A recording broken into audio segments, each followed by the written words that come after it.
2 Chroniques, chapitre 5.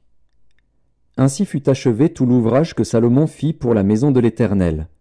Puis il apporta l'argent, l'or et tous les ustensiles que David, son père, avait consacrés, et il les mit dans les trésors de la maison de Dieu. Alors Salomon assembla à Jérusalem les anciens d'Israël et tous les chefs des tribus, les chefs de famille des enfants d'Israël, pour transporter de la cité de David, qui est Sion, l'arche de l'alliance de l'Éternel.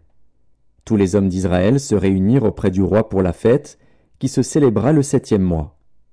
Lorsque tous les anciens d'Israël furent arrivés, les Lévites portèrent l'arche.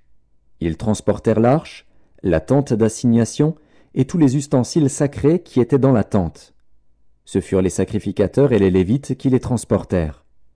Le roi Salomon et toute l'assemblée d'Israël convoqués auprès de lui se tinrent devant l'arche. Ils sacrifièrent des brebis et des bœufs, qui ne purent être ni comptés, ni nombrés, à cause de leur multitude.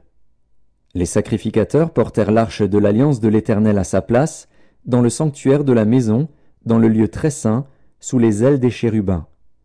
Les chérubins avaient les ailes étendues sur la place de l'arche, et ils couvraient l'arche et ses barres par-dessus. On avait donné aux barres une longueur telle que leurs extrémités se voyaient à distance de l'arche devant le sanctuaire, mais ne se voyaient point du dehors. L'arche a été là jusqu'à ce jour.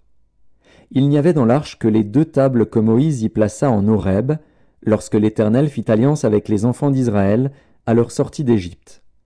Au moment où les sacrificateurs sortirent du lieu saint, car tous les sacrificateurs présents s'étaient sanctifiés sans observer l'ordre des classes, et tous les Lévites qui étaient chantres, Asaph, Éman, Jéduthun, leurs fils et leurs frères, revêtus de byssus, se tenaient à l'orient de l'autel avec des cymbales, des luths et des harpes, et avaient auprès d'eux 120 sacrificateurs sonnant des trompettes.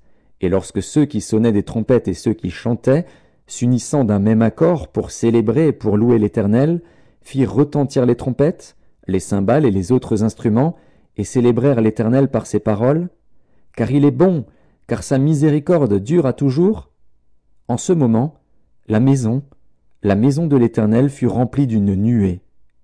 Les sacrificateurs ne purent pas y rester pour faire le service à cause de la nuée, car la gloire de l'Éternel remplissait la maison de Dieu.